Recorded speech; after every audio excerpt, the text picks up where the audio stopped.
भोटेकोसीमा बाढी आउनुको कारण भनेको आज बिहान चाइनामा चाहिँ भूकम्प गएको रहेछ। भूकम्प गइसके पश्चात चाहिँ हिम पहिरो आएको रहेछ। हिम पहिरो आइसके पश्चात नदीको पानी पुनिएर चाहिँ एकदमै बेगले चाहिँ खोलाको पानी चाहिँ ठुलो भएर बगेको रहेछ। त्यो क्रममा चाहिँ आज एकदमै दुःखद घटना चाहिँ रसुवा र नुवाकोटमा चाहिँ घट्न पुगेको छ। यो घटनाले हामी सम्पूर्ण नेपालीहरूलाई एकदमै मर्माहत तुल्याएको छ। यस्तो दुःखद घडीमा मानिसहरूले मानिसको उद्धार गर्नुपर्ने अवस्थामा, मानिसहरूले उद्धार गरेर राहत वितरण गर्नुपर्ने अवस्थामा, मान्छेलाई सहयोग गर्नुपर्ने अवस्थामा भने कतिपय मानिसहरूले माछा मारेको दृश्यहरू पनि देखियो र कतिपय मानिसहरूले चाहिँ नदीले बगाएर लिएर आएको सिलिन्डरहरू पनि तानिरहेको अवस्थाहरू पनि देखियो।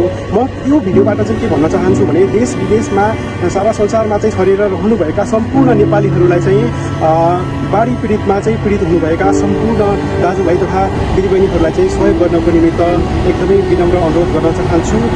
यो भिडियोलाई सक्दो सेयर गरिदिनु होला ताकि सहयोगी महलहरू समक्ष यो भिडियो पुगोस् र पीडित दाजुभाइ तथा दिदीबहिनीहरूले त्यसबाट राहत पाउन सकुन् भन्ने हेतुले मैले यो भिडियो बनाएको हो। भिडियोलाई अन्तिम समयसम्म हेरिदिनु भएकोमा धेरै धन्यवाद। एक सेयर भने अवश्य गरिदिनु होला र फलो पनि गरिदिनु होला, लाइक कमेन्ट पनि गरिदिनु होला। Thank you so much. भिडियोलाई अन्तिम समयसम्म हेरिदिनु भएकोमा धन्यवाद।